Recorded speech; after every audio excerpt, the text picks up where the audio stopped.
T'es-tu déjà posé des questions sur la signification des béatitudes dans Matthieu chapitre 5? Alors pour rappel, les béatitudes sont en même temps des attitudes à prendre en tant qu'enfant de Dieu et en même temps aussi des bénédictions qui nous accompagnent.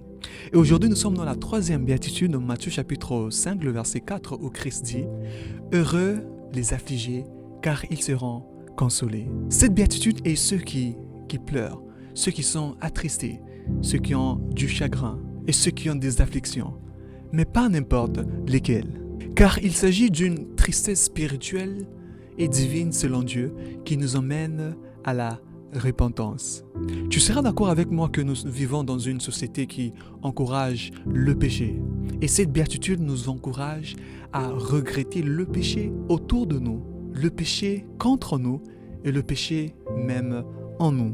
Un bon exemple pour expliquer cette béatitude, parlons de l'apôtre Paul. L'apôtre Paul avait constaté qu'il y avait un problème. Les églises de Corinthe étaient en train de pratiquer le péché. Il y avait un grand désordre dans cette église. Alors il a écrit 2 lettres. Et dans ces lettres, il était tellement dur jusqu'au point où les gens avaient pris ça comme une condamnation. Ils étaient attristés, ils étaient affligés. Mais Paul, dans sa 2e lettre au chapitre 7, il les rassure que non, ce n'est pas pour vous condamner, ni pour vous juger, ni pour vous attrister que j'y parle de la sorte. Mais c'est pour cette raison. Alors lisons ensemble 2 Corinthiens, chapitre 7, le verset 9 à 11. Alors la Bible déclare « Je me réjouis à cette heure, non pas de ce que vous avez été attristés, mais de ce que votre tristesse vous a porté à la repentance. Car vous avez été attristés selon Dieu, afin de ne recevoir de notre part aucun dommage. En effet, la tristesse selon Dieu produit une repentance à salut dont on ne se répand jamais, tandis que la tristesse du monde produit la mort. Et voici cette même tristesse selon Dieu, quel empressement n'a-t-elle pas produit en vous?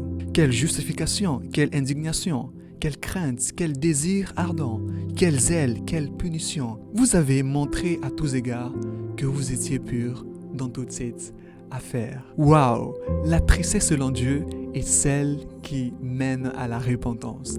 La culpabilité selon Dieu est celle qui mène à un cœur repentant devant Dieu. Et c'est de ça qu'il s'agit dans cette béatitude. Car cette tristesse selon Dieu produira en nous une justification, un dégoût face au mal et une détermination à toujours punir le péché. La Bible dit que la tristesse selon le monde produit la mort.